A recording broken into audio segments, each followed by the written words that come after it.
हम भारत के वजीर आजम से पूछना चाहते हैं कि भारत के वजीर आजम, दिल्ली में इतना बड़ा फसाद हुआ, आपने अब तक अपनी जबान को नहीं खोला। हम भारत के वजीर आजम से पूछना चाहते हैं, मोहतरम प्रधानमंत्री साहब, उत्तर प्रदेश में कल आपने दो तकारीर तो की, सबका साथ सबका विकास की बात तो आपने की, जो आपका पसंदीदा डायलॉग है, मगर आपने दिल्ली के बारे में कोई बात नहीं की। भारत के वजीर आजम से हम पूछना चाहते हैं कि प्रधानमंत्री, क्या आप जानते भी हैं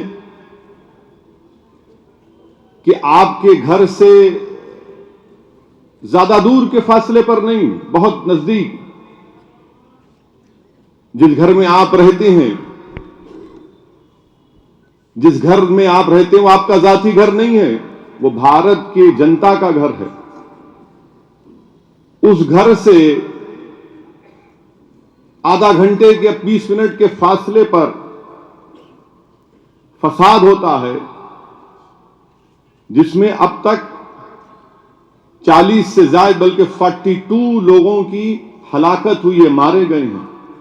हम जानना चाहते हैं प्रधानमंत्री, आप जानते हैं प्रधानमंत्री के 80 से ज्यादा लोगों को गोली लगी?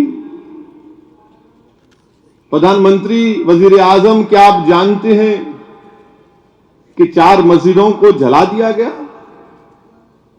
प्रधानमंत्री, क्या आप जानते भी हैं कि करोड़ों रुपए की जायदादों को जला दिया गया, नुकसान हो गया?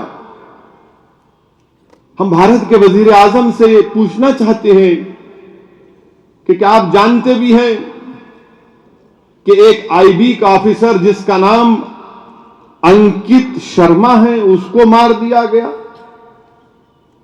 और इतना बेदर्दी से अंकित को मारा गया कि उसको जिस्म पर कई चाकों के वार मारकर उसकी लाश को ड्रेन में फेंक दिया गया। भारत के वजीर आजम क्या जानते भी हैं कि वो जो 4 बच्चों का वीडियो आया था, प्राइम मिनिस्टर, आपने देखा होगा? क्योंकि मुझे यह बताया गया है कि जब आप सुबह उठते हैं और अपनी दिन का आगाज करते हैं तो आपके सामने भारत के जितने अपोजिशन के लीडर्स हैं उनकी न्यूज आपको दी जाती है और उसका मुताला आप देखते हैं अपने आईपैड के ऊपर। मुझे यकीन है कि आपने देखा होगा कि 4 मुस्लिम बच्चों को लिटाकर पुलिस मारने के बाद उनसे कह रही है कि जनगण मन पढ़ो, और एक बच्चा तकलीफ से लेटे लेटे जनगण मन पढ़ रहा है। वजीर आजम, आप जानते हैं कि उन 4 बच्चों में एक ऊदी टी शर्ट पहना हुआ बच्चा था जिसका नाम फैजान है। प्रधानमंत्री, उस फैजान की उम्र 23 साल की थी, जो पुलिस की लाठियों और गोली का शिकार होने के बाद भी पुलिस के जुल्म की वजह से, इसरार की वजह से जनगण मन पढ़ रहा था। प्रधानमंत्री, आपको मालूम कि फैजान की मौत हो गई, और उसकी मां ने क्या कहा? प्रधानमंत्री सुनिए, उसकी मां ने कहा कि जब फैजान की लाश को घर को लाया गया तो फैजान के खोपड़ी से खून बह रहा था, फैजान का जबड़ा टूटा हुआ था। प्रधानमंत्री, आप ये जानते नहीं होंगे, इसलिए मैं कह रहा हूं आपको, ताकि आप तक हम दीवानों की आवाज पहुंच जाए। प्रधानमंत्री, क्या आप जानते हैं कि 85 साला महिला जिसका नाम अकबरी बेगम था, वो जल गई अपने घर में। वजीर आजम 85 साला महिला हैं। आप तो मुस्लिम महिलाओं से दावा किए थे कि मैं आपका भाई हूं। अकबरी बेगम 85 साला एक ज़ईफ औरत अपने घर में जल गई। खानदान वाले डर की कैफियत में छत पर चले गए थे। वो वीडियो बीबीसी ने जारी किया था। प्रधानमंत्री, आप देख लीजिए। तो गड़बड़ में जब बाजू से सीढ़ी से उतारा गया तो हैबत और वहशत की वजह से लोगों ने भूल गया कि घर में एक ज़ईफ हमारी दादी भी है, मां भी है। बाद में मालूम हुआ कि अकबरी बेगम खत्म हो गई। प्रधानमंत्री, क्या आप जानते भी हैं कि एक आलोक तिवारी 24 साल के बच्चा मर गया? प्रधानमंत्री, क्या आप जानते हैं कि दिनेश कुमार 35 साल का एक ड्राइवर है, उसको मार दिया गया? वजीर आजम भारत, क्या आप जानते हैं कि वीर भान नामी एक भारत के शहरी के सर पे गोली मारी गई? तो जाकिर जो 26 साल का है, उसके भी सर पे गोली मारी गई। प्रधानमंत्री, क्या आप जानते हैं कि राहुल सोलंकी 26 साल का सिविल इंजीनियरिंग का बच्चा, उसको मार दिया गया? प्रधानमंत्री, क्या आप जानते हैं कि दीपक कुमार को गोली मार दी गई?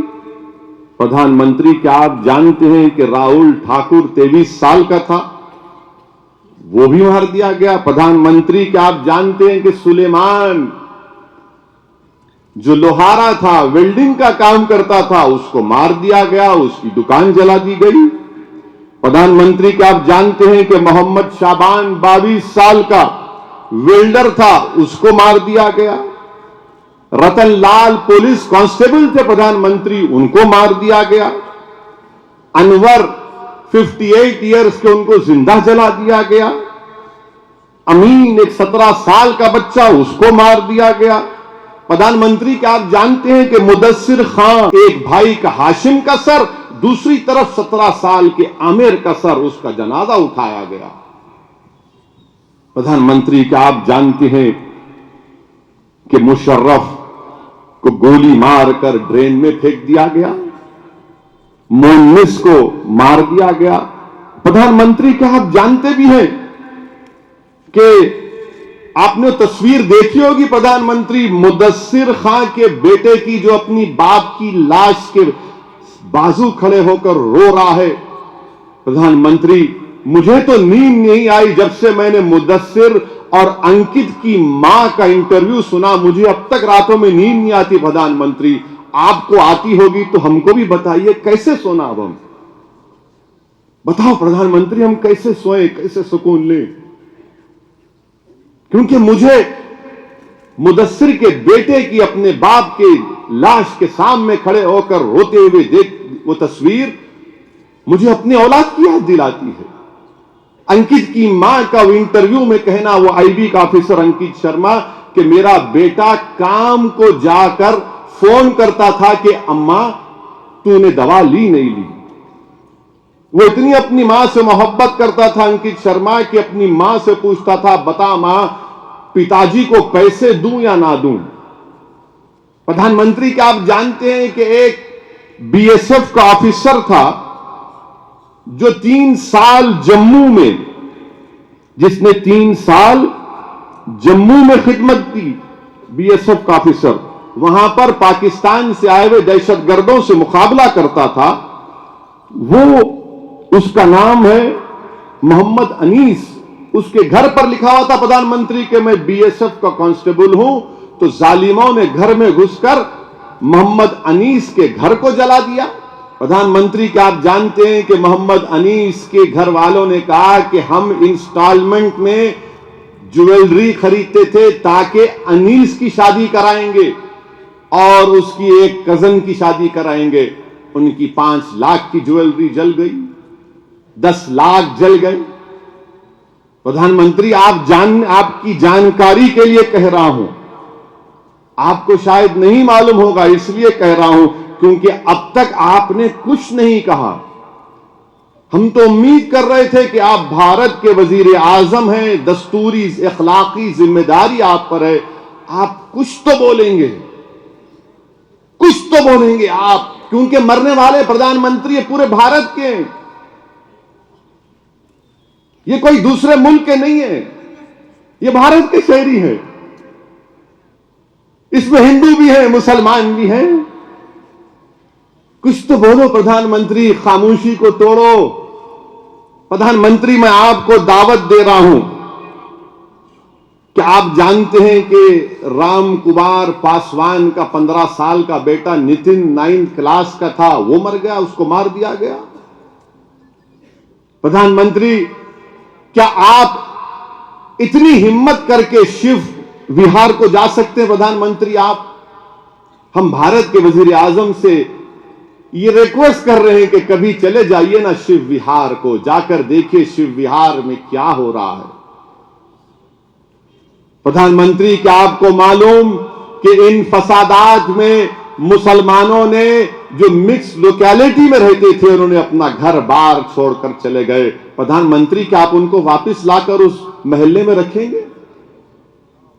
क्या प्रधानमंत्री करेंगे ये काम? क्योंकि दिल्ली का लॉ एंड ऑर्डर मरकजी हुकूमत, गवर्नमेंट ऑफ इंडिया के पास है। प्रधानमंत्री, हम आपसे पूछ रहे हैं और आपसे पूछने का हमको पूरा हक है। अगर ये हेट स्पीच है तो भाड़ में जाए, मुझे इसकी फिक्र नहीं है, क्योंकि मैं जब तक जिंदा रहूंगा हक को बयान करूंगा और मेरी जबान उसी वक्त खत्म होगी जब मेरी आंख बंद हो जाएगी। और मेरी आंख बंद होने से पहले भी इंशाअल्लाह ताला हम ऐसे ऐसे अपनी जमात के जिम्मेदारों को तैयार करेंगे कि बेटा तुम हमसे ज्यादा अच्छा बोलना, और बोलेंगे। बेटे भी बोलेंगे, बेटियां भी बोलेंगी, बच्चे भी बोलेंगे, महिला भी बोलेंगे, मगर प्रधानमंत्री कुछ बोलते ही नहीं है। प्रधानमंत्री, क्या आप जानते कि यह फसाद एक मुनज्जम तरीके से हुआ और आपके जहनियत, आपकी पार्टी के लोगों के बयानात की वजह से फसाद हुआ? प्रधानमंत्री, ये बड़ी तैयारी के साथ हुआ। प्रधानमंत्री, ये कम्युनल राइट, ये कम्युनल राइट उसको नहीं कहा जा सकता, बल्कि ये प्रोग्राम था। प्रधानमंत्री, हम तो उम्मीद कर रहे थे कि 2002 से आपने कुछ लेसन लिया होगा और दोबारा होने नहीं देंगे, क्योंकि 2002 में जेनोसाइड हुआ, अब 2020 में दिल्ली में जेनोसाइड हुआ। प्रधानमंत्री, 2 डिकेड्स में 2 जेनोसाइड। बताओ प्रधानमंत्री, ये क्या हो रहा है?